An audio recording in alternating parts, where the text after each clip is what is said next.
Hey, everybody. It is so good to see your faces. Tonya, show us your sweater. Hey. Hey, happy Grogu. Merry Grogu Christmas. Absolutely. To all that celebrate. Yeah. To all that celebrate. To all that celebrate. Merry Grogu. And to my Schitt's Creek fans, you can't see it, but I will show. Baby, it's cold outside. And you know, we have a more diverse Christmas than the GH promo. So here we are. Y'all, how they drop a GH They want to have a white Christmas. They've succeeded. You got to manufacture it. You can't get one in California. So you got to manufacture it. I see what you did there. Y'all, how they dropped that promo without any people of color? What were they doing? Who allowed this? The same people that allowed all of the Ingo shenanigans to go on forever and ever and ever and ever. Probably. But I did think that they got a new PR team. Lord. And the new PR team was like, well, still no darkies. Like, not in our promo. Yikes, y'all. Well, that's what we have to say about that. I think, you know. That's very sad. I'm very hurt for the cast that worked so hard to, you know, have great stories for, you know, the viewers who are multicultural. We aren't all white. We deserve to have stories featuring our, you know, people that look like us. We deserve to be in the promos. We deserve to be in the ads. We deserve everything that all the other actors get. So GH, do better. All of you, writers, promoters, directors, makeup artists, people, all of y'all got work. Because the problem, and I think that Sandra said this before, is that they will tout diversity, but then they will do shit like this. So like during LGBTQ plus month, they'll be like, look, we got Terry, we got Cassandra, and like then they do this. And I love Lucy, but I know that Lucy has like limited availability, like the actress who plays Lucy. Sandra always talks about her limited availability. So how y'all have Lucy in here, but you couldn't have Trina, Portia? Nobody? None of the Asher family? Not a single one. No Brad, no Selena. Anyway. That's what we have. Other than that, how was your week before we get into this recap? Ooh, that good, huh? Looking forward to break time. Looking forward to it. I'm hosting. I'm not able to go home for the break. So for the holiday, so I am hosting with friends. I am riding my bike and looking for lights in houses that are decorated for Christmas. I am watching Christmas movies. I haven't started my cooking experimental phase, but I will. And so I'm just going to be enjoying the time that I'm not having to work for crazy people. Excellent. I have one question. Will there be Brussels sprouts in these experimental cooking? Well, not with experiment. I'm going with my favorite recipes. Today I'm having shaved Brussels sprouts with kale, red onions. Great. Delish. It is. That sounds yummy. Yeah, I'm looking forward to it. So let's get going so I can go chop, chop, chop. Yeah, there we go. There we go. I want to share from the week. I'm glad it's over. Sandra, you? Yes. I am done. Baby. I'm done. I'm done with the week. I'm done on a spiritual level, on a emotional level, on a material level, and I'm ready to talk about GH. Let's get into our hospital show. So I rushed to do this recap, so I might have missed some things, but here we go. We start the week with a very sweet reunion of Drew and Curtis. They catch up. Curtis is no longer with Jordan, but still loves her. Formerly dead dad in town. Drew, back from the dead, still kind of pining for Sam, hoping to connect with his daughter, grieving Jason, which, whatever, and ready to help Curtis look for his hat daddy, or look into his hat daddy. Across town at the Metro Court, we see Trina having breakfast with Portia and her saying that despite all she's accomplished, she still feels like a loser because she is not, she's the only one of her friends who's not dating anyone. I have strong feelings about that. When Portia tries to offer support, Trina calls her out for being on ice with Curtis. In walks Hat Daddy, who speaks to Portia and introduces himself to Trina. Portia is not happy to see him, and Trina picks up on it. Portia tells Trina that Hat Daddy is back from the dead, and Trina says she gets why that's a barrier in their relationship, and she can also relate. Aunt Stella is back, and her first stop is to see TJ. They catch up with Aunt Stella saying she is fully recovered from her stroke, and she finds out that Curtis is having a hard time with something. TJ won't tell her what it is, so she goes to the Savoy, where she talks to Curtis, and Hat Daddy Marshall shows up. Stella is surprised, but definitely does not look like she saw someone who she thought was dead. They have a coded conversation, and Curtis makes it clear that he doesn't want want Marshall anywhere near his family. That message, in his opinion, is not received when he later sees Marshall at the gym with TJ.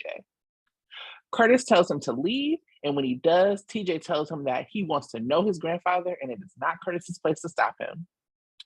At the Metro Court, we see Stella and Marshall talking. Stella confirms she knew Marshall was alive, but we also still don't get clear about why Marshall left his family. We do once again hear about his love of live music. Later on, a clearly upset Curtis sees Portia in her office, and she asks him about forgiving his father. Curtis calls Drew and tells them that he wants him to look into Marshall for him. Drew happened to be at the Q's mansion in front of an alarmingly small tree in a not alarming but still small Q kitchen. Sam brings Scout to see him, and it takes a while for her to warm up, but eventually she does by hanging a Christmas ornament with him. Drew promises Sam no more risks within reason. Mm-hmm. Speaking of Sam, we see her with the other Davis girls at Alexis' house.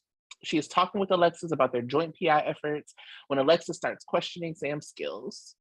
Christina says that working together will be a disaster, and we learn that Molly is trying her first case soon. When Alexis leaves for a walk, Sam tells her sisters that she didn't think the PI thing will be long-term, but she wants to give Alexis something to focus on, to which Christina felt bad about. Back at the hospital, a drug Peter is brought in, and he is, as Austin says, closer to being dead than being alive. And I know our collective Christmas wish is that he just ends up dead, my God. We finally have a Liz sighting. She knows about Jason's death, and Jake is having a hard time with it. She is putting Jake in therapy, but notes that it is not fair that Peter is having high-quality health care while her son is grieving both Jason and still grieving Franco. Ain't that the truth, Liz? Liz and Maxie share a scene where they talk about their family and their grief. Flash to a gloved-up Liz opening a fresh scalpel in Peter's room to take him out of all of our lives. But in walks Finn, the fucking ruiner, and stops it from happening. Somehow in all of this, Liz and Finn share what I call a very dry kiss, and Liz runs away. We have to see said kiss 2 more times. One time with Liz processing it with Terry and Portia, and one time with Finn processing it with Chase. Terry tells Liz that there is slow and there is glacial speed when Liz talks about taking it slow. Chase talks with Finn about being a dad to Bailey. When Liz and Finn come together, they decide they care about each other, but that they will take it slow for now. I'm actually not sure where they landed on their relationship, but I'm hoping it is away from this coupling. Another coupling I don't want to see is Milo. They are at Brad's parole hearing. Michael gives testimony on why Brad should not be released with Selena Wu looking on. Brad apologizes for kidnapping Wiley and Milo, and Milo head to Carly and Sonny's house for holiday decoration. We have another scene of Carly grieving Jason, this time over an ornament, and we do get to see Avery and Donna. They start to decorate as a family when Sonny gets a call from Selena Wu saying that Brad will go free, to which he replies, "A deal is a deal." Carly and Willow also share a talk where Carly thanks Willow for being gracious to her when she is extra, and Willow says that Carly's instincts are usually spot on. Brad is free and at the Metro Court for breakfast with his aunt Selena when Britt shows up to Selena's clear displeasure. Despite being warned to stay away from Brad, Britt joins them. Michael walks in upset with Brad and that he is at his mom's restaurant. By the way, Michael, if only people y'all like were at your mom's restaurant, you will be out of business. And he and Brad have a side conversation. In today's edition of Punching Way Above Your Weight, Michael tries to confront Selena Wu and he looks ridiculous. Also looking ridiculous, BLQ. BLQ and Willow have words about Chase, and BLQ runs off to find Chase. She finds him in a sauna, and she does not take her blazer off when they get stuck in a steam room. What is going on? Ending on a we also have a Harmlexis sighting where it turns out Alexis forgot that Harmony victimized Christina. And that puts a wrench in their friendship, but we are hoping to see that circle back to them having friendship or more. Ending on a devastating note, we have a heartbreaking decision from Sasha and Brando to take Liam off life support because he has minimal brain activity.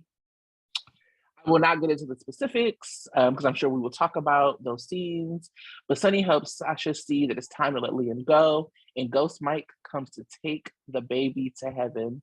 Happy holidays. And that's it. That's the week. What do y'all think? What were your favorite moments? It's a weird way for me to end and be like, what were your favorite moments?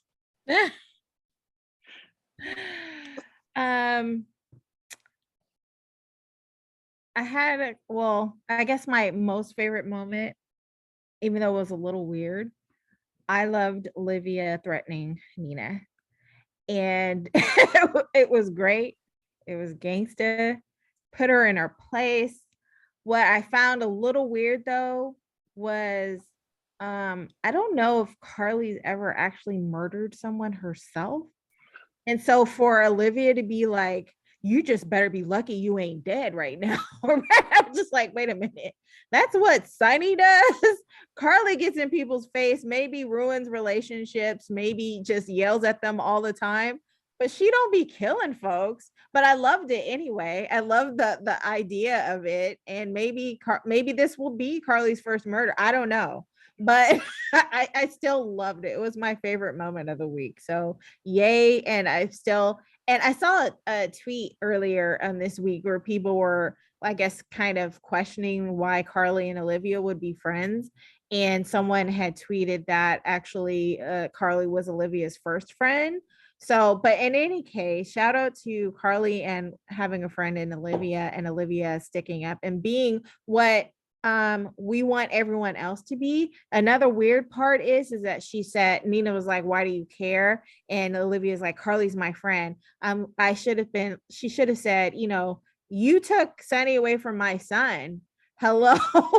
And yes. Sonny's my friend too. She doesn't have to hate Nina just because of Carly, but that's what she said. So let's remember that everybody has a reason to be mad at Nina, not just because of Carly. 100%. Yeah. I feel like maybe Tracey's favorite moment was you talking about Carly murdering Olivia. Carly murdering Nina. Oh, Nina, sorry. Yeah, I mean that was just really fun. I loved it. So yeah. Sometimes our favorite moments happen off camera. My favorite. Well, first of all, my overall opinion of the week was better than last week, but depressing. And not a lot of highs to balance out the extreme lows. I will say my favorite moment was kind of like the arc of Alexis from the Davis girls scenes to the scenes with Harmony. I both love just seeing the Davis girls featured again. They are a really important family that people have been asking where, like both where Molly and Christina have been individually, but also like them as a family unit has always been like a really important part of the show.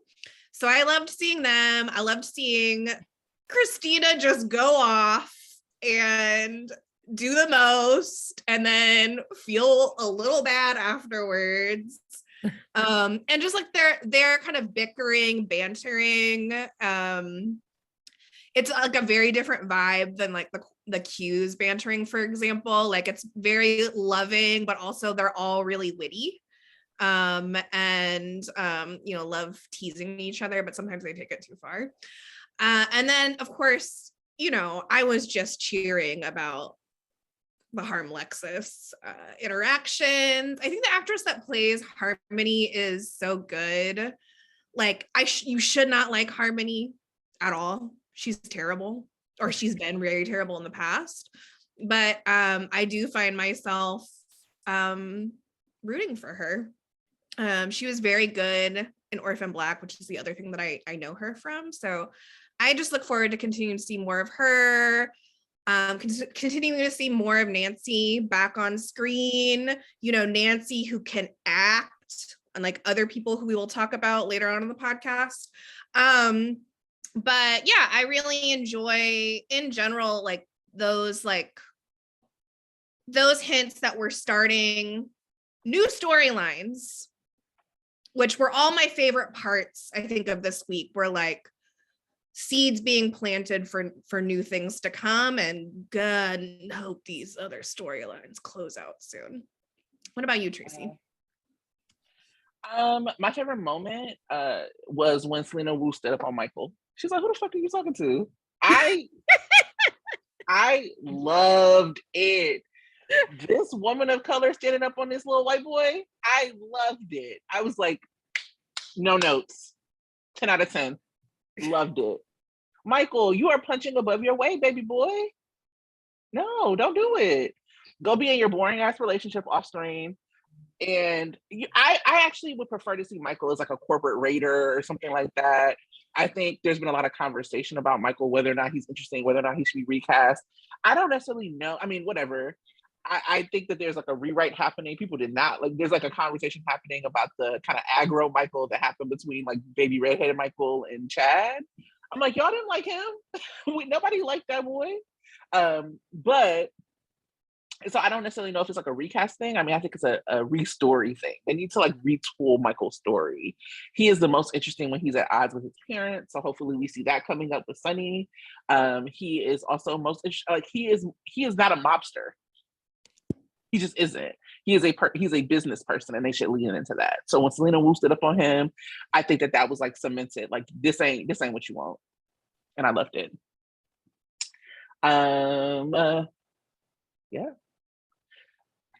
Yeah. Tonya. Oh, go ahead. Yeah, I was gonna say that was hilarious. For me, I think the week wasn't as great for me, and as some of you who've been listening know, I tend to try to find the positives, and so in it there were small things that I really appreciated. And so for me, when trying to find out the standout performances of the week, I was looking at each of the actors and how well that they were doing in their stories. And obviously the performances that had the heaviest weight and a lot of emotion was between Brando and Sasha, and having to say goodbye to their baby. So for me, standout performances are Sophia Matson. It was terrible. There's nothing I could say about it. I mean, I'm not a parent, so I don't know personally the agony, but they definitely both Sophia and Johnny, they both portrayed that pain very poignantly. When Johnny cried in his mama's arms, that tore me apart. The scene in the hospital room where Sasha was just like, no, no, no, no, no, no. I mean, that was very, very difficult and tough to watch, and brought me to tears. But on a lighter note, for me, honorable mention to New Wiley. That little boy was talking the store. He had, like, anyone asked him a question, he responded. Say hi, Wiley. Hi. Do you want to do this? Yes, I do. It was just like, I'm like, oh, hey, how are you? For some reason, I love it when little toddlers are very clear in their conversation. Just it's so adorable to me. And New Wiley brought it, so honorable mention to him. Loved it. But I also have to note again, Gladys being the love hate again. just she's doing. I'm like she's actually definitely warming her way into my my affection, because I'm just like, one moment like, really, in the next moment, yes, be the mama that he needs right now. And so it was really great. Yeah, those actors really played those beats. I was like talking about how powerful Sophia's performance is. Like, one of the things that like stuck with me was like when she started wailing. I was like, oh my god. Like, I was like, I'm like tearing up thinking about it now. It was so good and so powerful. And then what Johnny did was so understated, because I think that there sometimes can be like competition between actors, and like, let me feel my grief too, and let me like give this like big bombastic performance, but like the kind of understatedness that he did to like let her have her feelings but break down with his mom. I mean, just a masterclass. I'm going to talk more about them later, but I thought they were just phenomenal actors. And yeah, just phenomenal for me. I'm going to be hearing that wail for a long time. Like, it was hard to do a rewatch. So we rewatched the week to try and like get a clear sense of what happened. And I just was like, during the scenes with Sophia and Johnny, I both was like very compelled, and also like, whoa, this is hard to watch again. It was very, very raw. And Bonnie Burrows, that plays Gladys, she was so masterful. I loved when she talked to Sonny after and was like, don't ever question that you did the right thing for Mike, but also, can you give me some fucking privacy? Right. Yeah, that was the scene that did it for me. So it was well, the first thing when she came on, and Nina and Sonny were together, and Nina's like, how's Sasha doing, and she was just like, they're struggling, but not that it's any of your business. And I was just like, yeah, hello, give it to her. And then Sonny, I loved it. Sonny puts her in check, but I was like, no, she needs to get it every time she opens her mouth. Someone needs to be like, why are you here? You're a horrible person. Go away. On site every time. Right. So loved it. But for me, I don't, the storyline, it was hard. It was different. I don't like baby death storylines. There was parts of it that I was just like, I don't know. But the actors' performances were great. And I'll probably get a lot of hate, but I did not think Mike coming up to pick up the baby really did it for me. I felt like that was unnecessary. Really. Yeah. Let that man rest. His ghost be there more than Liz. Okay, like, damn. How many times his ghost want to come back? It really only works when it's like few and far between. And yes, it was an emotional, really heavy scene, and I can understand Sonny being the one to kind of talk about how hard it was for him to let his dad go. But having, the ghost come and pick up the baby, I don't know. I just seemed unnecessary. And, I'm always thinking about what could they use that resources for? And they could have used it elsewhere, I think. On the deleted scene. Did you see the deleted scene they posted? It was like between Elizabeth and Britt, and they were like talking about how hard it was to be like a healthcare provider in this moment. And I'm like, in a moment of a pandemic that I know is not on GH, but like that we need to be like really grateful and highlighting healthcare providers. The fact that they cut that moment was like, ugh. But anyway, I have a lot to say about the baby storyline and what I want to see less of, so I will hold it. I will hold it. I'm gonna have some discipline. So, Sandra, what do you want to see more of? Ooh, No, you're fine. I want to see more of Trina and Portia and like the Ashford storyline with some caveats, of course. I really, really loved the scene between Trina and Portia at the Metro Court. First of all, let's talk about Sydney's fly-ass dress. She looked amazing. Hot pink is definitely her color, coming through with the body contrast. Really loved it. Very cute. And there were things about that scene that I didn't love, but one of the things I really took note of was how good Sydney Michaela's comedic timing is getting. I thought her grilling Portia about Curtis as like a little diversion was hilarious. She was just like, oh, you've been backburnered. Where's Curtis been? Oh, his daddy's back? Well, I could talk to her. I could give him some advice about that. Because, dead dads returning from the dead club, maybe her and Spencer and Curtis could have a little, support group. And I loved her like shooting back at potentially Hat Granddaddy. Her that moment was really good where she was like, I don't know who you are, but my mom sure doesn't seem to like you, so I'm gonna need you to take a step back. Right. It was, a good use of Sydney's very precious time. And I loved seeing more of Portia this week, even though they weren't scenes that were necessarily about Portia, right? Like she was supporting Curtis, supporting Elizabeth, but there were like a couple hints of like, oh, Portia has a secret about perhaps paternity. So I liked seeing more of that family featured.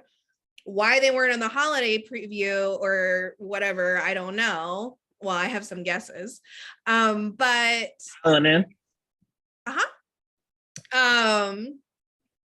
and so I'm just, there were things I didn't love about it. There are things that I don't really like about the, Granddaddy Ashford storyline, but we can talk about more about later because we're talking about things that we want more of. And in general, like, I love seeing them featured. I love seeing the Davis girls featured. Like, I like seeing these family storylines that have a lot of different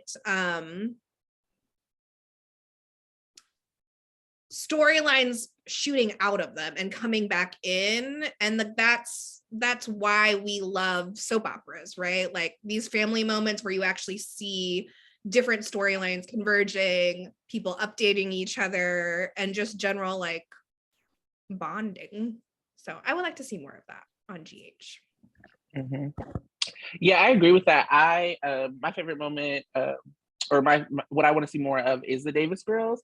One of the things that I noted about their scenes that I really actually loved is that it wasn't about a man. And we infrequently get to see women on soap operas, especially on GH, like having any kind of conversation that is not about a man. Carly and Olivia are always talking about what's going on with Sonny and Nina. Like it's just always that. Or a baby, right? Like, but so I just really appreciated like there was actually a family storyline that was about their family unit. I don't know what's going on. I don't know about the availability of the actresses to play Molly and Christina, but there is no reason that we shouldn't see them featured more. They are so important to the story.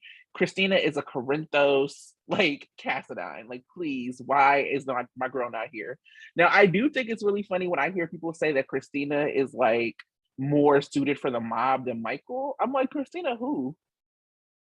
Christina is a mess. That's why I love her. You think that Christina can take over the mob? Like, what's going on here? No, she cannot. Like, territory will be lost tomorrow if Christina took over the mob. She is erratic. She is all of the things I love in like a soap opera character. But I loved seeing her, loved seeing Molly, loved hearing about Molly's life off screen that we don't get to see. I loved hearing from TJ that him and Molly go see Jordan every week. It's kind of the soap opera thing that I always ask for, which is like, how do we connect characters and make sure that things that longtime viewers have like seen is not forgotten? So like I was like telling Sandra when we saw the Metro Court scene, I would have loved for like Sonny and Carly to just like go say hi to Trina, like showing those connections. One of the things that we've asked for is like having people in one space so they can actually have those connections. And so now we're having more people in one space, but we're not having them do the very easy like wave across the room so that people know that like folks are together and like are moving storylines that way. But yeah, loved seeing Christina, loved seeing Molly. Think we need more Davis girls, more. What about you, Tonya? I missed seeing Cassadines. Well, we saw, Alexis and we saw Sam, but I missed seeing Valentine and Spencer. And absolutely. So that's who I wanted. Those are my favorite Cassadines, Ava, Valentine, and Spencer, and I would have loved to see them more. So I can't wait for Cassadine Christmas. That's what I'm looking forward to. And yeah, pretty much. What do you want to see? I know you got a lot, Tracey. So what do you want to see less of? So I want to say, because I think that we've like given a lot of praise, and I want to again give praise to Johnny and Sophia for what they did for that storyline. It was amazing. They really pulled out some things I didn't even know they had. And I think, there's this thing that GH constantly does, which is like chasing like the BJ's heart storyline. And I'm not the only person that says this. Like, I just want to like name that like Javier and Tara from Port Misery and Jen from Twitter have all like said this. So this is not, like I had this in my notes, but I also want to like share that this is like something that has been said. This storyline would have been more impactful if it was Wiley. It would have made more sense. It would have like featured the same players. Because right now it feels really gross to have used this like baby storyline to kind of advance like Nina and Sonny, and put it on characters that we have not developed. So part of the reason that BJ storyline was important is because everybody was involved. People loved Tony, people loved Bobby. Like these were people who were central characters, and something happened to their child. In the same way that like when Jake was like first fake killed, like people love Liz, people love Lucky. Like these were like people who were like central to the canvas. And while I really like Brasha, they have not been written for in a way that like makes us care about them as characters. They've had very cute moments, but like they haven't been invested in. And so it felt really cheap for GH to like pull out this almost like emotional like trauma to like try to have some drama that wasn't actually attached to people who have been invested in with their writing. And so I just want to see less of that. I don't want to see them. They need to do more character development. They need to show more family. They need to show like all of the things that we asked for need to happen before they pull out a storyline like this. And I think that that's probably part of the reason that the Mike part wasn't like as impactful. The like retconning of Mike raising Brando. How the hell Mike raised Brando? He didn't raise Sonny. That doesn't even make sense to me. I am a pretty avid watcher. I don't remember ever hearing about Mike like raising Brando. That's very weird. And so like that kind of retconning to make it like valid to have Mike come back is not, and I'm not even saying they had to kill Wiley, but I'm saying that if we're gonna have like a child emergency, it shouldn't just be used to like heighten some drama because they can't figure out what else to write. It should be like something that is actually tied to the canvas. And so that's what I want to see less of. Stop chasing the BJ Hart storyline and stop using like dead babies to advance Sonny and Nina and Carly's storyline, because they had as much point of view as like the characters who actually were involved. And it just like things didn't make sense. Like, why was I seeing more Nina than I was seeing Gladys? If y'all were asking, like y'all went through this whole thing of asking Milo to be the godparents, why weren't they there? I want to see a little bit less of people explaining to me people's time and like why things didn't work, and more of them just making them work. So people will be like, oh, well, you know, this person wasn't here because they have this scheduling thing and this conflict and this, that, they're doing a pilot. Make it work. Figure out how to make it work. Figure out how to make it make sense.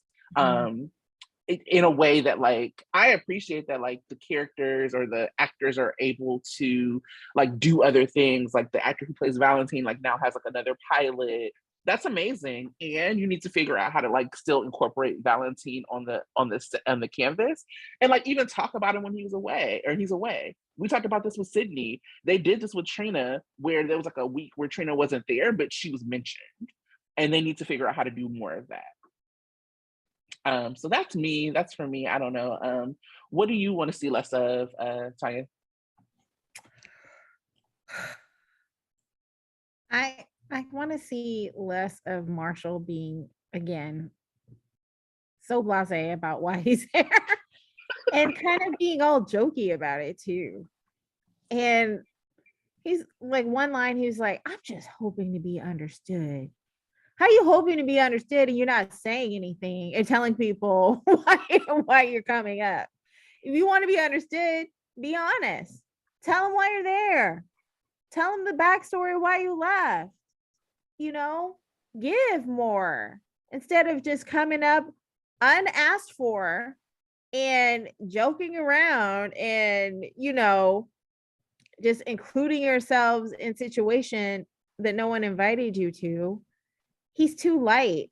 His disappearance, he's acting like his disappearance and return is no big deal. And it's a huge deal. And, you know, I think he needs to make a different choice in his acting. I did think it was interesting to learn that he was a musician himself, and that's his interest in music. I don't know. I like the fact that he played the clarinet just because I used to play the clarinet, but I don't like him. So it's like, I have mixed feelings.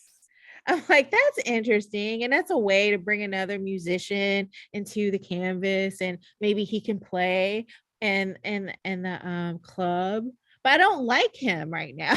So I'm like, And so, yeah, I mean, his music was really poignant when they were going through the loss of the baby, but I don't like him. I don't want him. I just want him to explain or go away. And I was hoping for more in his scene with Auntie Kernick. I was hoping there to be something juicy. Like I wanted them to be like, okay, you're wigging me out for being here. I don't want people to know about our affair. I wanted something. And it wasn't like that. It was more like, yeah, I knew you were alive. So what? I needed to be more juicy than I knew you were alive. Something like, oh, did you ever find out if it was my child or not? You know, that kind of something really secretive. And they just started talking about, you know, him playing and, you know, and she doesn't seem to know why he left. I don't know. Maybe she does. To be soapy. Right. Exactly. So I want to see less of him unless he has something more to say. That, yes, exactly. I mean, basically what y'all have named is just, I 100% endorse everything that y'all have said. Like, I want to see less of him until he's ready to tell us where have you been for the last 40 years? You have been gone longer than I have been alive. Where you been? I think it's like Curtis has been annoying the hell out of me for like a while, but this week I was Team Curtis. I was like, why is everyone acting like it's okay that this man just showed back up? Because both TJ and Aunt Stella were like, well, of course Curtis wants to know. Where has this man been? And why is he being so mysterious? And I thought it was very kind of you to compliment the clarinet, which there was nothing wrong with the music was beautiful, blah, blah, blah, whatever. Yeah. But I was just like, oh, so like, is this just another thing where like, both Curtis and Marshall have bald heads, so they must be related. And so they both love live music, so they must be related. Okay, why? Where has he been? I'm tired of him. Right. Where have you been? Everyone. Sir, wipe that smirk off your face. That's why when Trina was like, yeah, my mama don't like you, so I don't know why you all smiling and up in my face. Like, this is not cute. Why are you interrupting our dinner? I'm also a little triggered by him because that slow talking like sounds like my actual uncle. Like, and he had that black daddy hat. Like, it was like when he wasn't like not the round hat, but the other like front one. I was like, damn, my dad used to wear that hat. Like, why do all black men love that fucking hat? So it was representation on screen. I will say that it's like accurate representation. Very. For 40 years. So right. I will shout out to Vernie Watson, who plays Aunt Stella. Yeah. Because she wasn't given much to say, but she was saying a lot with her face. Like whenever he was talking about, God, this grosses me a little bit. When he was talking about, his fingers and the clarinet and his old clarinet, blah, blah, blah. And like Stella was kind of like, I remember those fingers. That's how I was reading that. So I appreciated, I also just appreciated her being back.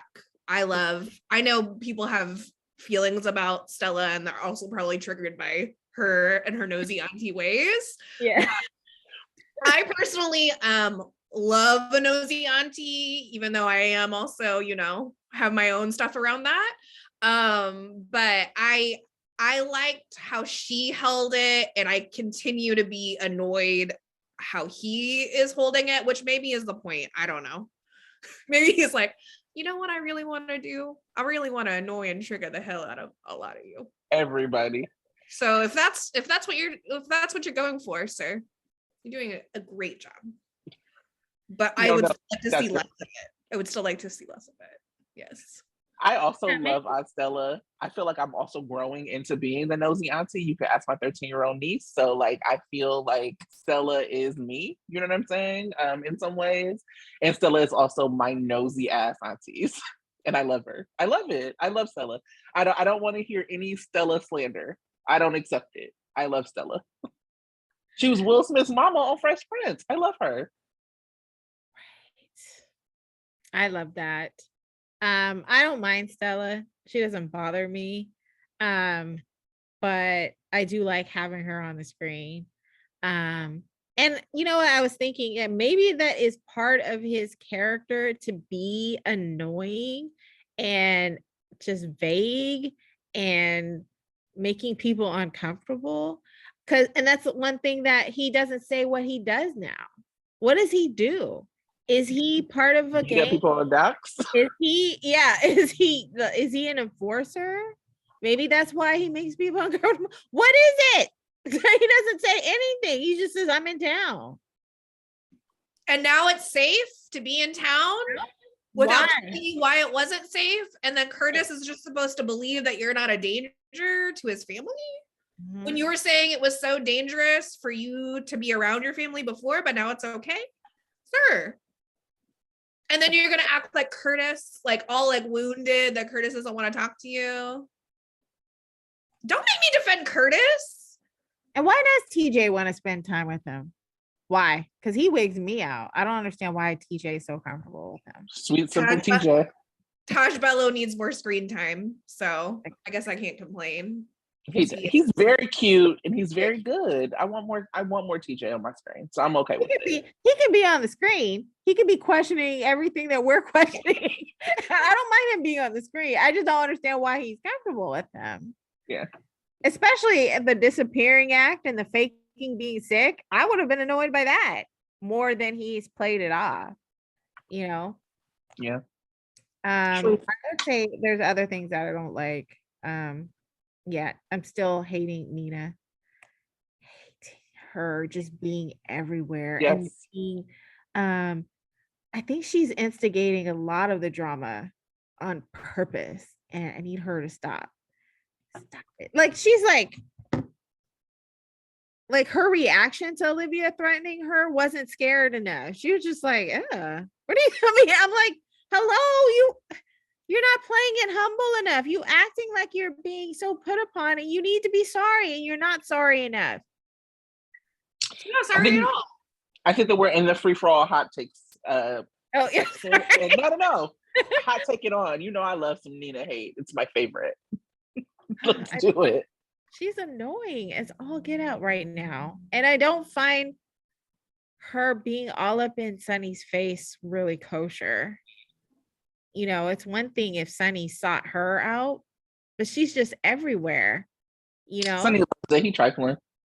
Yeah, he's trying. I mean, let him be trifling though. If he's in love with her, go seek her out and lie to Carly and all this other stuff. It's not like that. It's just like they're running together, and I'm not seeing that.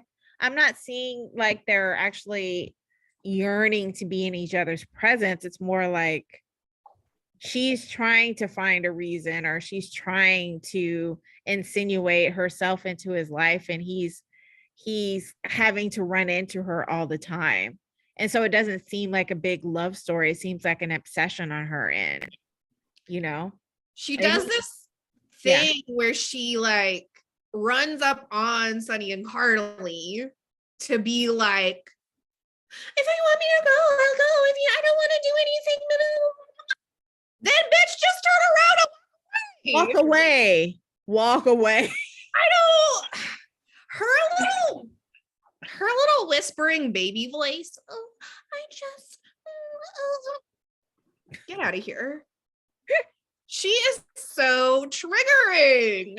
She is a very particularly like triggering kind of white woman. Yes.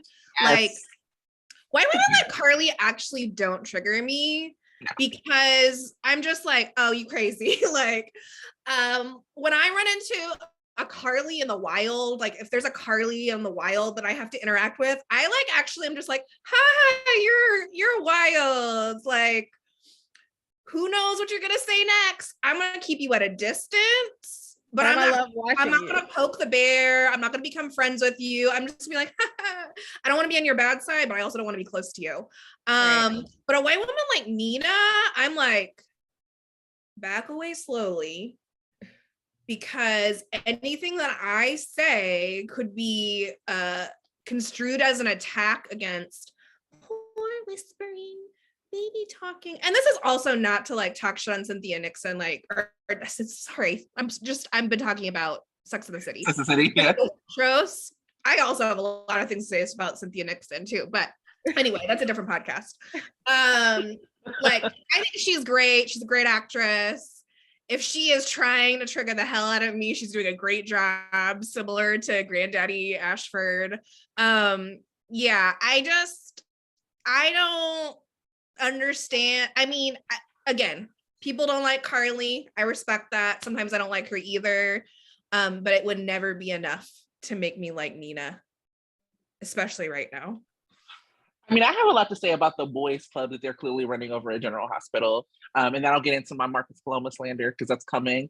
But I think that part of it is because they don't know how to write women, which is why I really enjoyed the Davis girl scene being not about a man, because they actually don't know how to write soapy women. Like sometimes people are just a fucking mess and you retcon why they were a mess later. right? But like, you don't need a lot of nuance with character, and like them trying to build the nuance is actually the thing that bothers me. So like, if Nina was like straight up like, Carly is my girl. I like Carly. And I like it when Carly has a real nemesis. I like it when Carly has somebody who is like just as crazy as she is, going toe to toe with her. And that's not what they're writing. So like, Nina, are you sorry or are you not? And like, we just need to like pick a side, because this whole like, I'm not sorry to Carly, but I'm sorry to her family, it's some bullshit. You didn't just hurt her family. You didn't just, you hurt her family too. And it's a real miss. And I've said this over and over. I know Sandra hates repeating herself, and I do too. Like, it is a real fucking miss to only make the Nixon Fall storyline about like this love triangle now because Jason's dead. Like, that's a real fucking miss. Like, Nina did really fucked up things to Sonny's family. And Carly has always had good instincts. And Carly has always known who Sonny wanted to fuck. So it's really difficult for me to understand why they're writing Carly is not understanding that there's something going on between Nina and Sonny. Like, she should have, even if she didn't say it to Sonny, even if she was like talking to Olivia, her friend, to be like, there's something weird going on here. I feel like Sonny hasn't told me everything that happened in Nixon Falls. Right now, they're just writing both characters like really stupid. And I want to see soapy mess. I want barware thrown. I want slaps given out every time people see each other. It needs to be on site between those two. And they're trying to like do this dance to make them nuanced. Even when Carly walked up on Nina talking to Sonny and she was calm before Olivia pulled Nina to the side, I said, who is this? This ain't Caroline Benson. Right. This ain't Caroline Benson. She looked like she was about to say something, but she didn't say anything. She's like, we're just going to be here for Sasha and Brando. You can be here for Sasha and Brando by telling her to also get out of your man's face. You know what I mean? Like, yeah, side note, shout out to Laura Wright's hair that day. It was awesome. All right, go ahead. Laura Wright never misses with the hair. Never misses.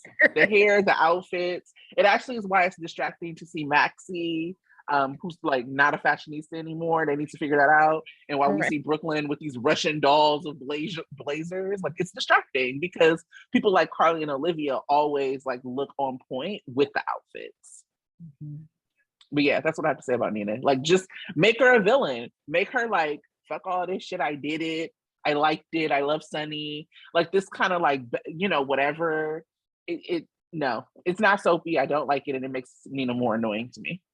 I actually would have liked if when she responded to Olivia, if she had actually turned it up like 5 notches. Yeah. And been like, so I did like, I have like layers of feelings about the response to Olivia. I actually feel like I was cheering Olivia on in that moment because I was like, that's what you do when someone's running up on your friend's man, right? Yep. Like, be like, and she actually was not even that threatening. I would have loved to see more Bensonhurst actually out there, and for Nina to shoot back equally crazy, like Michelle Stafford Nina crazy. Like Michelle Stafford Nina was like, oh, my stepdaughter is bullying her potentially gay cousin. What of it? Fuck you, Willow. I'm taking your job, She's right, because my daughter is the bomb. My daughter has never done anything wrong ever. Like if that's because I feel that undercurrent with Nina, and I just wish there was a little bit more like consistency there, and like more of her playing both sides. Mm-hmm. Like, I would like to see a little bit more intentionality there. Yeah, agreed. Because Michelle Stafford's Nina, like, it was like, I saw people like, Olivia needs to mind her business. I'm like, do y'all have friends? Because guess what? If that, like, I'm running up every time. Like, that's what I do with my friends. And I'll run up for y'all too. Just call me. So, like, what are we talking about? Like, one of my homies was like, I went to the gas station and somebody said something crazy to me. I was like, you should have texted me because I would have been there. You know what I mean? Like, what are y'all? I don't agree with that. And I think Michelle Stafford's Nina had a little bit more of that. I don't think it's a Cynthia I don't think it's a Cynthia problem. I think it's a writing problem. And then, like I said, I think they're trying to write Nina with a little bit more nuance. And like and I think Michelle Stratford's Nina, the way they wrote her, would have been a good nemesis for Carly. But this, I think that the reason that people even care about Nina, or even like, it's like a Carly fatigue that people have that like makes that Nina like okay, but she's not on equal footing to me, because she's like constantly trying to like go back and forth, and I can't believe more people aren't mad at me. You're not mad at me. I can't believe people are mad at me. How dare you? Like, it's just too much back and forth. I don't know. I don't see Cynthia Watros being as aggressive as Michelle Stafford. I feel like Michelle Stafford probably would have thrown water on Olivia's face, and it would have been like funny. Like, what? It would have smacked her or something. But I don't know. Maybe it is a writer's thing too. But yeah. There was no reason that Nina or that Olivia should have taken that. Right. From her. Like this whole like, oh, from what I hear, your marriage. Girl, like, what? No business. That is off topic. We talking about you right now. Right. And I just don't think that anything Olivia, like, if they want to give Nina that line, then Olivia should have like said something that warranted that line. Because what she really said was, girl, Carly is crazy. And the only reason that you're still standing is because she's reined it in.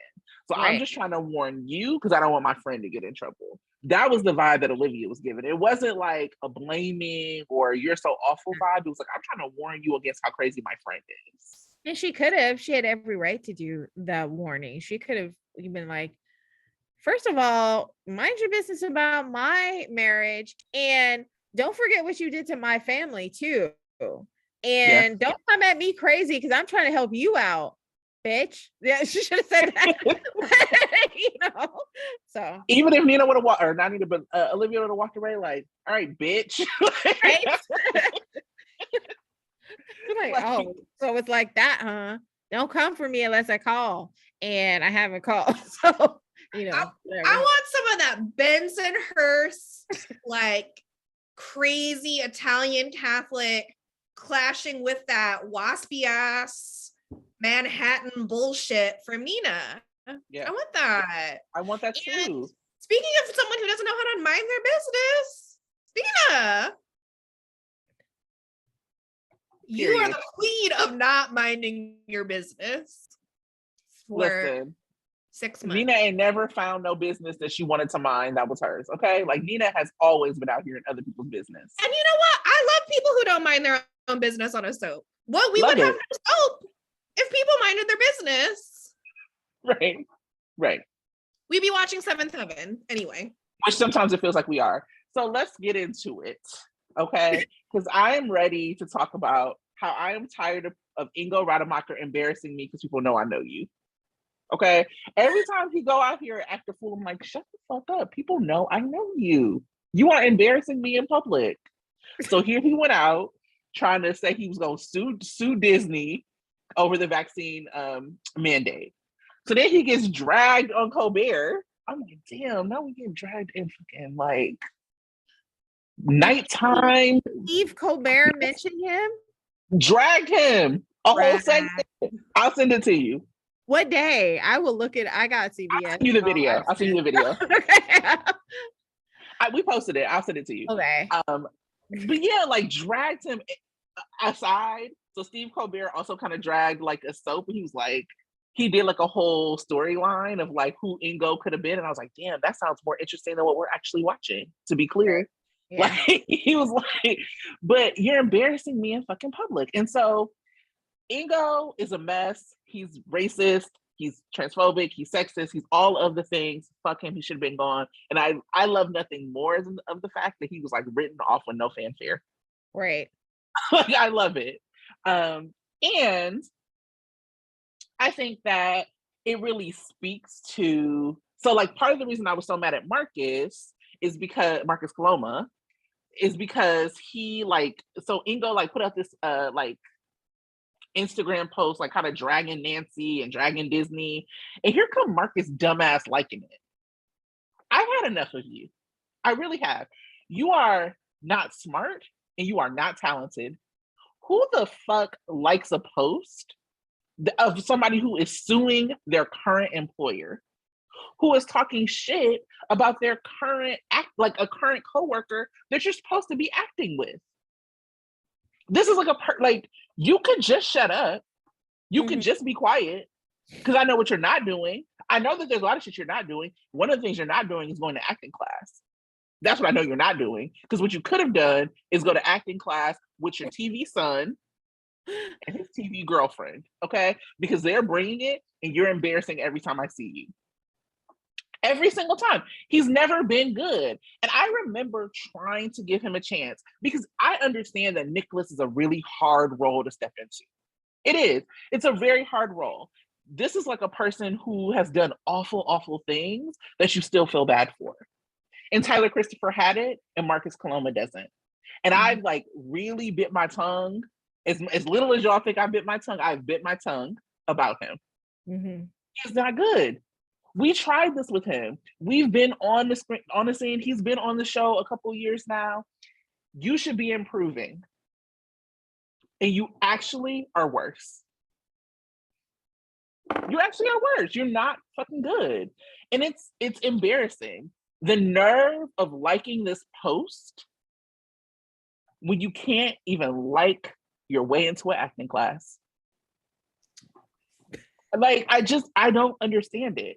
And it's like, you know, it's also like some writing shit. Cause like the thing about Tyler Christopher's Nikolas is that he was like grounded by Spencer, right? Like, so there was like, he was doing the most with the like Jake Doe / Jason / retcon Drew storyline. But then like Spencer got burned and you were like at the hospital with him when Spencer like got his face burned. And you were like, oh my God, what's about to happen? Like, I'm mad at Nikolas right now, but like he loves him some Spencer. And so like the most redeeming quality about Nikolas, they took away from Marcus, and still he couldn't play it right. It should take a lot, like these are acting decisions. Have you never watched your predecessor? Maybe you could fucking learn something, because you're supposed to love your son and instead you just like give him away. Like you could have those lines, but you don't have the ability to emote. All you do is sit in the back and do this. Can you imagine those doc scenes with Tyler Christopher and Nikolas and Nikolas? Can you imagine? Like, I imagine them all the time. Every time I see a high stakes scene with Marcus, I imagine Tyler Christopher because it's the only way I can get through. And you know what? I really like Nikolas. That's my child. And I think that he deserves to have a better TV dad. He deserves Tyler. He deserves better than what this is. It should be embarrassing to Marcus to be outacted by every single person you're in a scene with. If you put him in a scene with Wiley would outact him. Even the old one. Even the old one.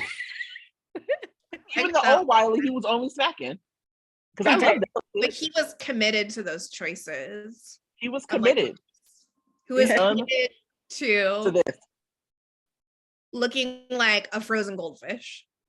You know what? He probably took lessons from Steve Burton.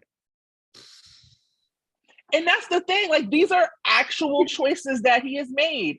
When Steve Burton was leaving, I mean, it's just like little shit that Marcus does that like bothers me. And this is why he deserves to be dragged all over the internet. So he was like doing some Q&A shit and like on his Instagram. And somebody had asked him, like, what about Nikolas and Carly? And he just made the choice to be like, sure. What do you think, Maurice Bernard? Quit kissing Mo's ass, okay? Like, because part of like what makes these things appealing, people who understand the assignment, the teens. Nikolas posted up all those fucking photos of him and Sydney and Avery. People love that shit. You like, Marcus doesn't even have the decency to shout out Maura, who's been dragging his ass and helping him be in scenes that are watchable. And so that's, go ahead. I would say Maura is the only reason I was willing to give him a chance. Because like when he was introduced, he was so annoying for months. They like had him on screen for 4 months before they revealed him. And then like I was only able to start accepting him because he had decent chemistry with Maura, because everyone does. Right. And you know, he at least seemed to be really into her. So I was like, well, all right. But you know, seeing week after week, her, Nikolas Chavez, now all the other Cassadines dragging Marcus along is exhausting. It's exhausting. And that every time there is a high stakes scene with him, especially the scenes with him and Nikolas Chavez, all of a sudden I look at my Twitter feed and it's filled with Tyler Christopher clips and people like wishing him well and saying how much they miss him. And that's not, being a recast is challenging. Yeah, of course. And also like there's this many years into the recast, you should have found your footing by now. Yeah. And you don't have to be Tyler, but you need to make some sort of acting choices besides non-react. It just seems like there's nothing going on beneath the surface. And that's one of the things I really love about Tyler is that you could always see that there were multiple layers of emotion happening even in his like most subtle reactions without it being distracting away from his scene partner. Yeah. You can see the conflict with him and you cannot see it with Marcus because he doesn't have any conflict because he doesn't have any talent. It's just not good. And not only is it not good, but you got the nerve to also fuck with Ingo. You got the nerve to also be part of this boys club. At least if you were going to be that untalented, be a good person. Because we all have coworkers who aren't good at their jobs, but we like, okay, but they bring nice things. Right. Person. Like him liking that post, dragging Nancy, get out of here. You know what? Nancy Lee Grahn could be a pain in the ass. Sure. We all know that. Obviously, we think that for different reasons than the people who are attacking her right now, which is why I'm going to fucking defend her. You know, so yes, she can be annoying to me sometimes, but you know what else Nancy Lee Grahn does? Her fucking job. Period. Every time she shows up. She is an actress and she can act. She is a great performer who brings so many layers, so much consistency. Never seen her actually do a bad performance. So she was more compelling doing exposition in a sweatsuit at Camp Prison than Marcus has been when he's been spoon-fed epic storylines with legendary screen partners. So his best is still sub basement level for Nancy's worst. So like Nancy's worst is like penthouse level on the tallest building in the world compared to Marcus, who's not even in the same building. He's not even in the same building. He's in Don't a come pit. for Nancy. Only we're allowed to come for Nancy. Right. And it's never going to be about her acting. No. And you know what, Marcus Cuomo?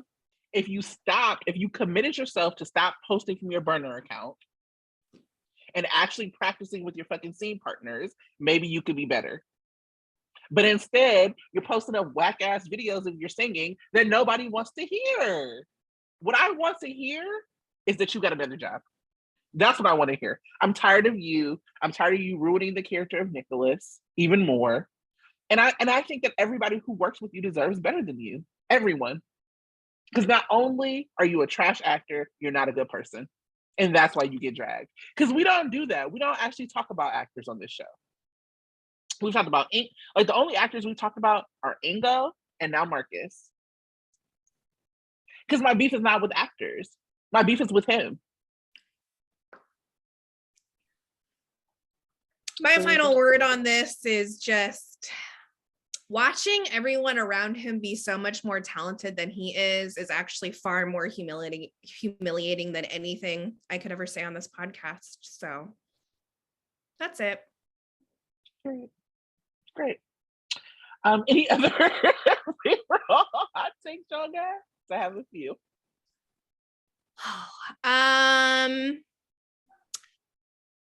Finn and Elizabeth Michael Easton and Becky Hurst are both talented actors. They are both good. They are not good together. I really enjoyed like Murderous Elizabeth. It's like my favorite Elizabeth. I'm realizing is like when she wants to kill a motherfucker, and another reason why I don't like them as a couple is that he intervened, which was like the least sexy move they could have made in this relationship. Like all the sexiest stuff is basically just killing Peter. So I don't. I just felt nothing with that kiss. It was bad. It was bad. Sasha's hair though looked amazing. That was a note I had. It always looks amazing. Her highlights are really stunning. She's talented and beautiful. Sophia's not about to be caught out here looking bad ever. It's a shame that yeah, no, I'm not even gonna talk about the dead baby storyline anymore.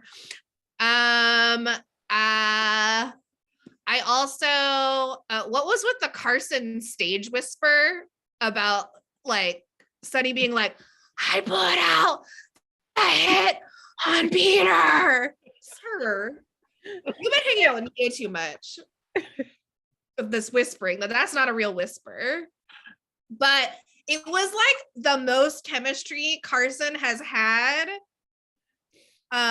since Sonny came back was them talking about Peter dying. Like I was like, I see it. I see the spark. It's still there. So I hope Carson enjoys their last Christmas together. That's what I kept thinking when they were decorating that tree. I was like, well, hope it's a nice one because it's your last. And if Carly does not burn him to the ground, I will be disappointed. Oh, riot. I also liked the Maxie and Elizabeth scenes.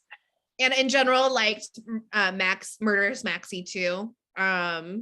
You know, trying to award people the Medal of Freedom for killing Peter. Perry Shen is so good and also ageless. He is older than Lydia Look. I had to look this up.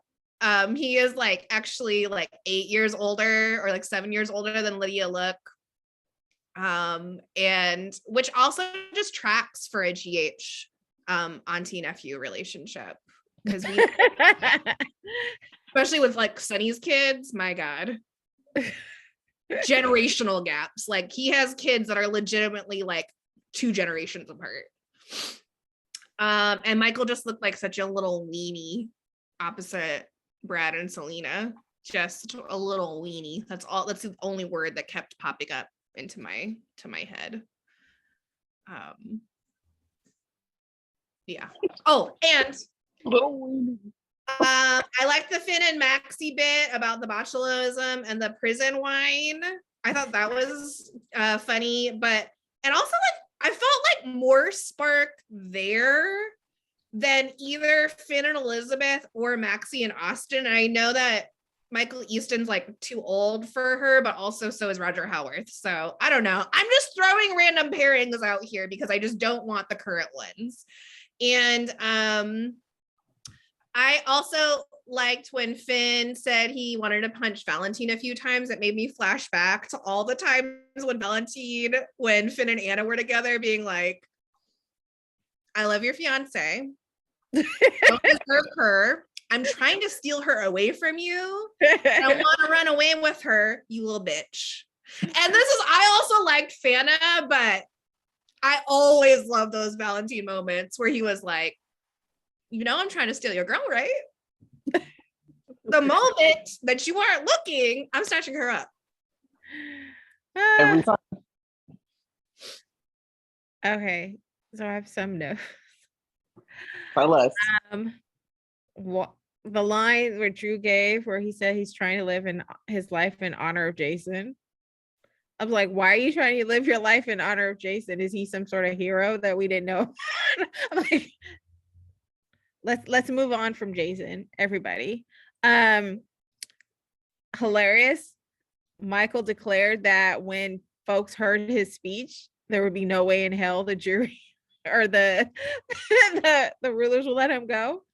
And then his speech was just not compelling at all. He acted like what he had to say was going to move mountains. And basically all he did was a recap. I was like, that was the most, I mean, lackluster. Yeah, he really hurt me and my family. Just like, and like that was, and then Willow kept repeating it too. It was like, I heard what Michael had to say, and I was just floored. I was like, he did not say anything compelling at all. As compelling as them as a couple. Right. It was the worst thing ever. You didn't like their Michael's I have a dream speech? No, I did not. It was, yeah. Shout out to Britt not being bullied by Selena. I think she actually going toe to toe to Selena was more believable, definitely way more believable than Michael. And she had less of a reason to do so. So it was just like, I like seeing Selena and Britt together. I think that was a great chemistry. And yeah, funny. It was hilarious. Mike trying to step to Selena. That was hilarious.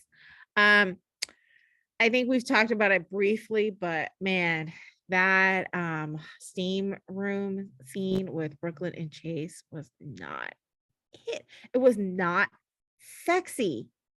It's cool that he can see her and see her pain. That's a great kind of like emotional connection, but there was no heat. Ironically. The sauna with a blazer. There was no heat between them. He could, he said, you really should probably take off the blazer because it's hot. She could have been like, yes, I'm going to take off my blazer. I'm going to take off my shirt. I'm going to take off this. And she didn't have to be naked, but she could have done something to make it hot. And it was not hot. It was boring. It was like another conversation that they could have been having in the Quartermain's living room. And it was such a missed opportunity. If you don't have heat with Josh Swickard, mostly naked, only wearing a towel, dropping the towel, like you don't have heat. Like I felt like I had heat with Josh. I had heat with Josh Swickard. I had it in my living room watching. I was like, me and Josh got some chemistry right now. Right. When the towel went off, I actually moved closer to my TV because I was like, I see something different. And listen, if Josh Swickard was like, I want to see what's underneath your blazer, I'd be like, here it is. No. Here it is. BLQ, I want to see what's under that blazer. We all want to see what's under the blazer. Take the blazer off. We need to have a hashtag. We need to do a change.org petition because it's gotten that bad. Free BLQ from the blazer. There could have been a flash scene of her being like, you know what? There are some like robes in here. I'm gonna just throw on a robe, and so we could have came back to her being in a robe and her showing a little shoulder or something. Like whatever it was. Like I don't understand what was happening. It was out and about. They could have like they love these flashbacks and dream scenes. They could have been like sweating and hot, and she kept her blazer on, but then she just fugues out, and all of a sudden she's imagining it, or he's imagining her something. They didn't give us nothing but that conversation. It was bad. It was bad. It was a wasted use of a good prop. That's pretty much it, because I had talked about the other things that I liked, but all right, I have a little bit of a list. Cute outfit, Trina, but that's already been touched, but I wanted to make sure. Cute outfit, Trina. Elizabeth speaks for me on Peter's death. I've never, ever, ever agree with Elizabeth as hard as I agree with Elizabeth this week. I actually really hated Trina feeling like a loser, and I did not like the conversation with Portia. And that was like one of the first times that they were together and like in conversation that I didn't like actually. I mean, they have great mother-daughter chemistry, so it's not that, but I just didn't like the conversation. Trina's a kid, and it makes perfect sense for a kid to feel like a fifth wheel. And I really wish that her mom wouldn't have been like, I raised you to do da da da da, and actually was like, I hear what you're saying. Yeah. Whatever. Like, it makes sense. Like, now, if I was the fifth wheel, like, I'm probably going to end up finding a date while we're out. But, like, that, when you're a kid, like, that's just not what it is. I didn't care for that. It felt a little shamey. It felt a little shamey, and it also speaks to what so many Sprina fans have been talking about, which is, like, nobody wants Sydney, or, like, nobody wants Trina to feel this way. So Trina can pine for Spencer without it being like a matter of being lonely. It could be a matter of, like, no, this is just, like, who I like. It's a normal thing for young people to want to be in a relationship and want to be, that's the time. This is the time to do it when you're in college and you just freewheeling it. That's what you do, Yep. I like the friend chemistry between Donnell and Cameron. And I didn't know if I would, because I really liked it between Donnell and Billy Miller. And so I was like, I don't know. But I really did, like, feel like they were friends. In the same way that I liked the friend and co-parent chemistry between Drew and Sam. I did not feel heat. It felt very home for the holidays. Like, cute little Hallmark couple, but not a soap couple. Like, the soap couple for me is Sante. Like, that is, like, where the heat is. That is not, like, I thought that like, that Sam and Drew had, like, a very sweet chemistry, but it's not that's not the couple I want to see. And I actually don't think they can recapture what Billy Miller and Kelly Monaco had, which is what made Drew and Sam compelling. So I hope that they don't try to do that. I agree with that. Billy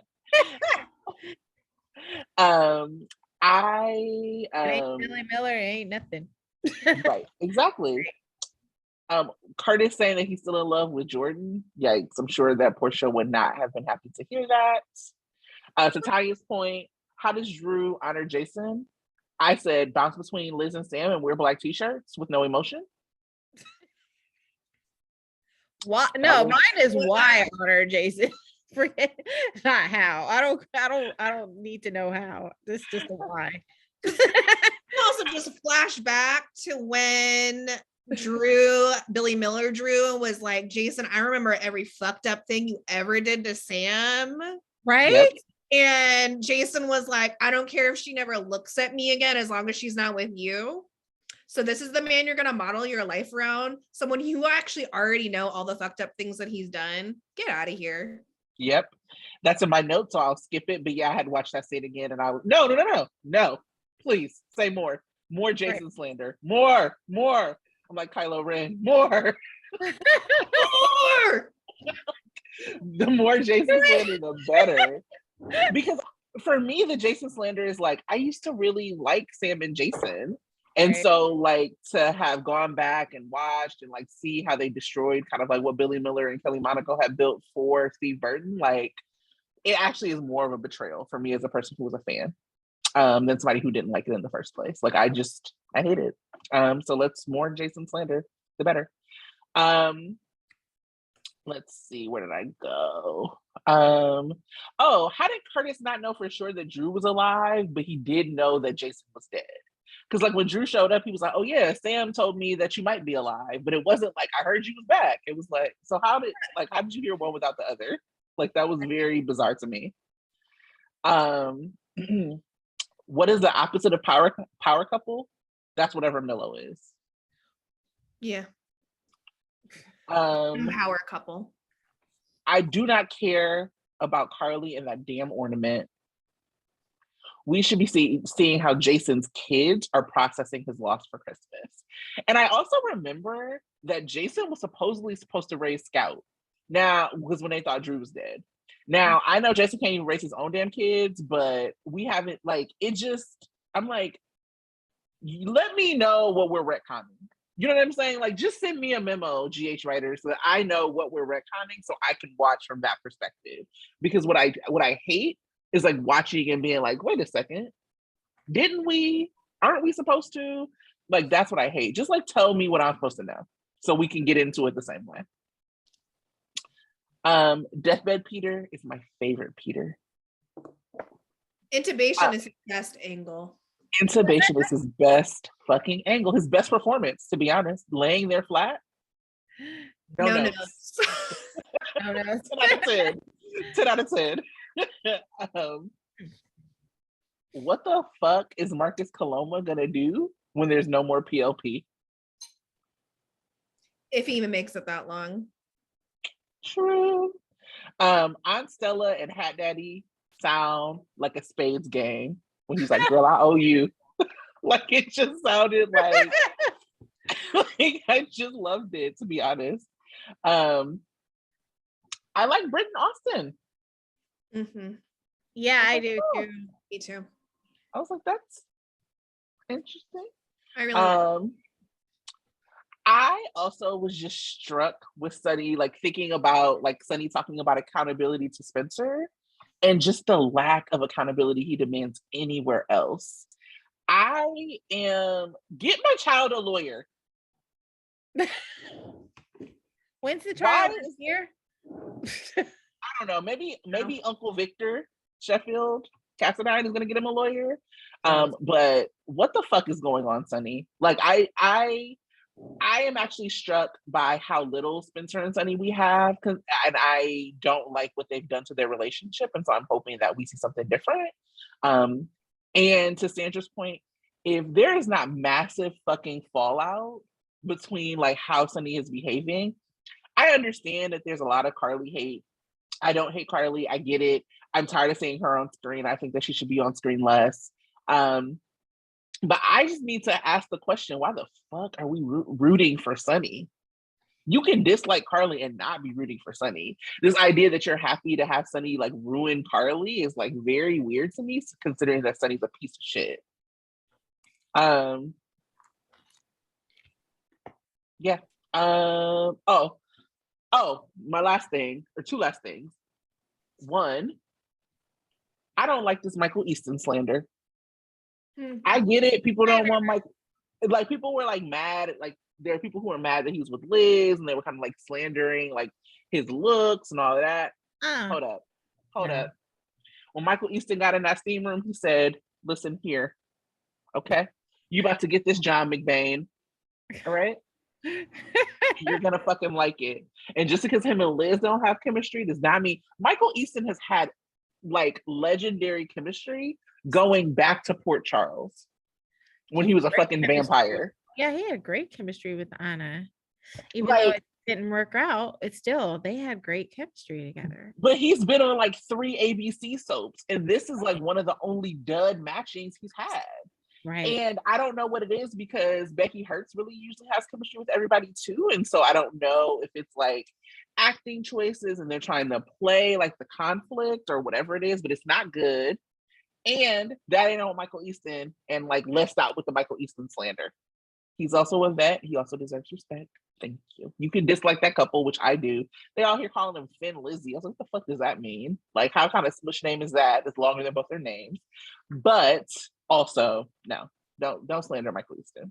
Yeah, we can throw the couple away without throwing Michael Easton away. Right. And then here's the annoying thing about BLQ. Are you a Q or are you another Willow? Because Tracey and Monica would never run away and whine in this way. Let's stand on it, girl. Like, are you the trifling like person who like tried to like use a fake baby to get your father's company back, or are you not? Because this whole whining about people not liking you, like if you're supposed to be the next generation of Quartermains, like keep it. This is not it, and I don't like it.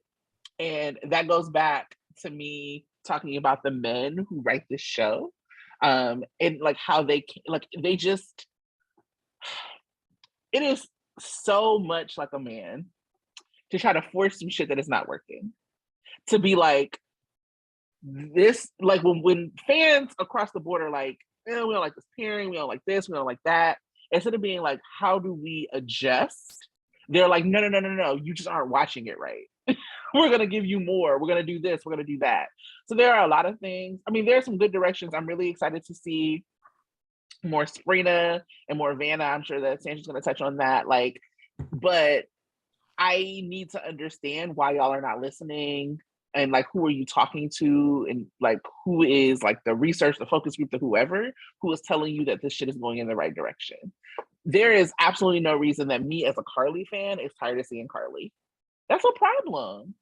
The way they write Carly is a problem. The way they write, like the fact that, you know, like I think about Liz's lack of screen time, and I'm like, it's because they don't know how to write Liz. Somebody should just give Liz some money so she can be independently wealthy and go on some adventures. Because like part of it is, or start writing for the hospital, which is what they did for Robin and Patrick when they were there and Scrubs was there, that we actually had like hospital stuff. Because Liz is like written into a corner because she has these kids and like because she's not rich. So she doesn't have like the ability to be like as nimble as some other characters. In the same ways that it's a very annoying how they write Michael and Willow as if like their only obsession is this child and they don't have no nannies. Like it's just, I don't get it. And it's like very much like men who are trying to write something that is not a soap. I sometimes think that the GH writers don't like soaps. Yeah. I just watched the Salem Christmas and I was like, this is a soap. And I'm not saying that Days doesn't have like some of their own issues. Like they definitely do, especially some behind the scenes stuff. They're just not as loud about it. But it's a soap over there. Something I want to say about Days and GH and how they're handling the holidays, right? Even though GH, right? I mean, maybe y'all didn't have the budget to do a holiday special like the way that Days did, whatever. I don't care. What I think the issue here is like also the context of the world.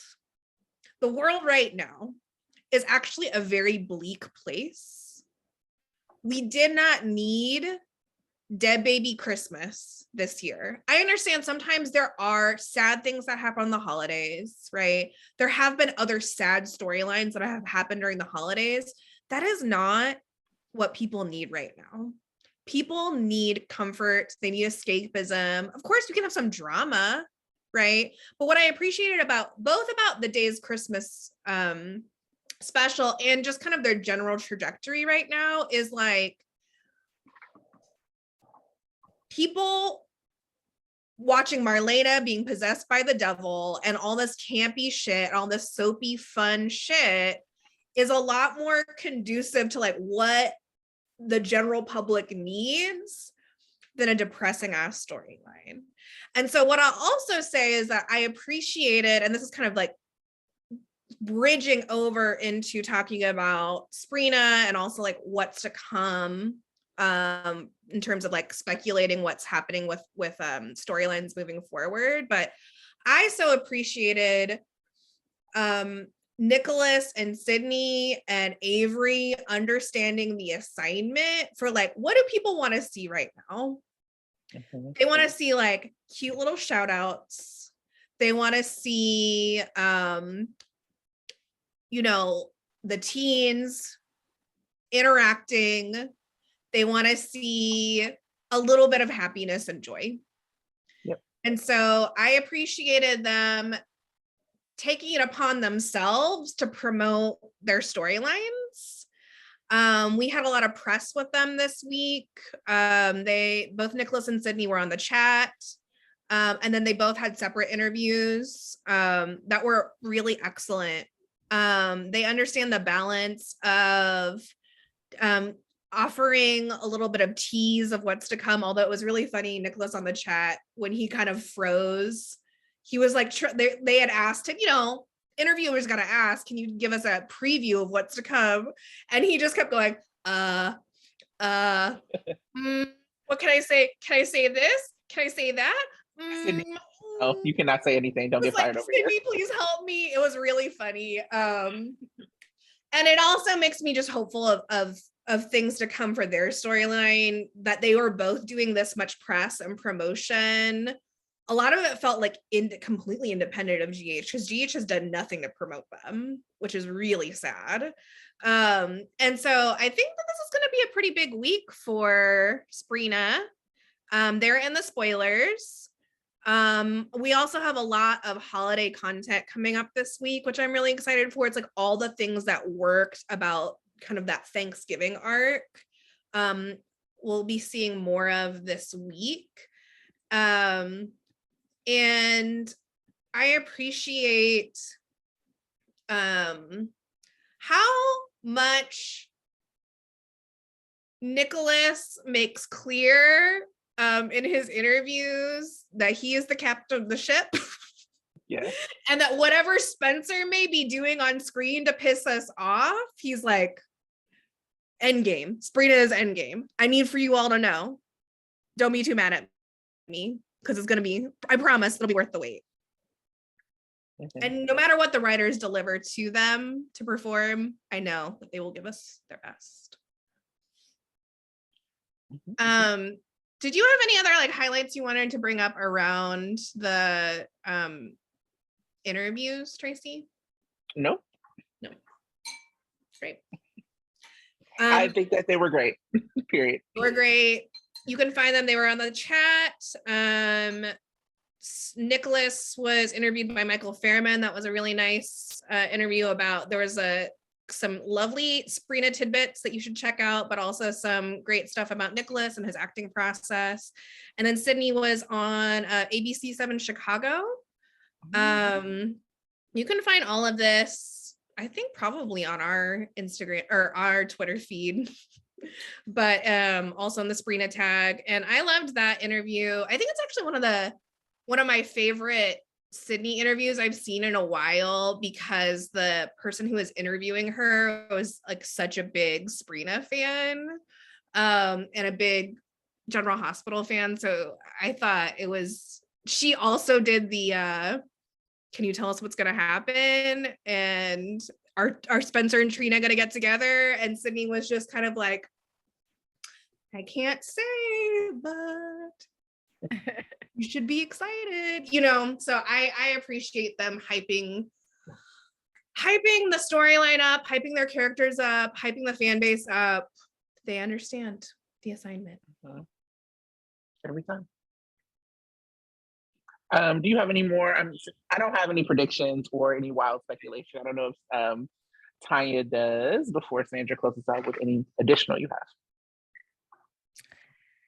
No, I just agree. I think GH is depressing right now, so I'm looking forward to actual Christmas storylines. So yeah. Yes. The whole week I was just like, I can't wait until the week of Christmas. I kept saying I can't wait till Sprina week, actually, is what I say. Yeah. But I'm also really excited. Like I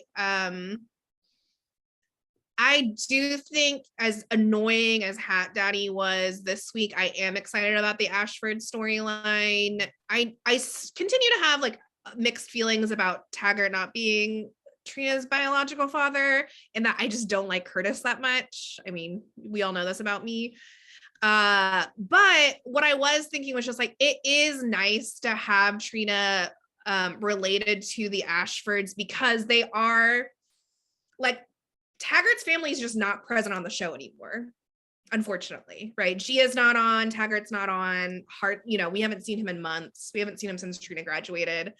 And so if Trina's going to be tied to a family on the show, I am glad that it's the Ashfords, because they do have multiple storylines that they're carrying right now, and hopefully more. And so I like this, like, I like Stella now having her own drama. And because we also get to see like her humbled a bit when that's all going to come out, and see the ramifications for all the relationships. So I think there's a lot of speculation right now, like could Stella be Curtis's mom? Is that like one of the secrets? Or obviously there was some sort of relationship between Stella and Marshall. So like, is there actually a maternity storyline at play?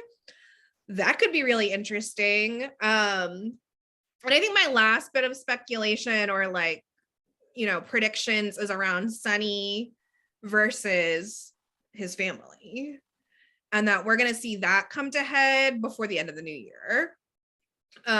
Nina's trial is going to be starting at the, I think, end of next week, and we'll be going into the following week. So it's only a matter of time before their secret love, their secret pure love, is well known, right? And on top of that, we have we have Sonny betraying his family for the woos. So I'm really looking forward to that shift. And so I think those are going to be the main things that I'm tracking going into the new year. Mm-hmm. Something I'm also thinking about is like that when they wrote this story out, or when they were thinking through the story arc, they didn't know that Steve Burton was going to be gone. And so they keep trying to insert like Jason into the story as like a foil for Carly and Sonny. And that shit don't work because he did. Move it along, figure out something else to do. Because I think that that's the other thing right now that makes what Sonny is doing to me so frustrating, and how people are rooting for it. Because I'm like, he's being a piece of shit right now for no reason, as opposed to like if he had to like watch Carly and Jason fumble or like figure, you know what I'm saying, then like that would make more sense. So I hope that they move on and try to figure out what they're going to do in absence of Steve and Jason. All I want for Christmas is for storyline to advance, and I want to see my kids. I want to see my Where kids. are my kids? Where are my fucking kids? Where are my children? That's it. That's what I have. Well, anything y'all want to close us out on for the holidays? Boba Fett is previewing premiering in this month. Ooh, really? Is it around Christmas? Oh, I'm very excited about that. Thank you for reminding us. Yeah. I'm just really happy that and on a positive note, in the last month we've had Jason die, Big, and now probably Owen Hunt on Grey's Anatomy. So it's a celebration. Blessings. Don't ever say that I can't see the positive things in life. If you know me, you know I'm a Grey's Anatomy fan from the beginning, and Owen Hunt possibly being dead. I'm sorry if it's spoiler for you. I'm too excited to keep it in. You know what I'm saying? I love it. I'm so happy. Also, if you haven't watched it, watch A California Christmas City Lights. We did a little tweet along. It was really fun. Thank you to everybody who tweeted along with us. I had so much fun with it. It was a cute movie, and very clearly, like, Josh Swickard has amazing chemistry with his wife. Yes. Shout out to Lauren Swickard for writing such another cute, delightful, funny Christmas movie. And thank you again for sharing your husband with us. Thank you for sharing your husband with us. Girl, we stand. We thirst for him, but we stand you. Yes. Also, for those who haven't seen it yet, go see Spider-Man No Way Home. Oh my God, it was great. It was amazing. I'm going to see it on the drive-in on Monday, so please don't tell me. You know, with COVID, I can't. Anything, but it was everything is still muted for me. So with COVID, I can't commit to going into a theater, but I will be going into the drive-in. So I'm really excited about it on Monday. It was amazing. Yeah. All right. All right, y'all. Say goodbye. Bye.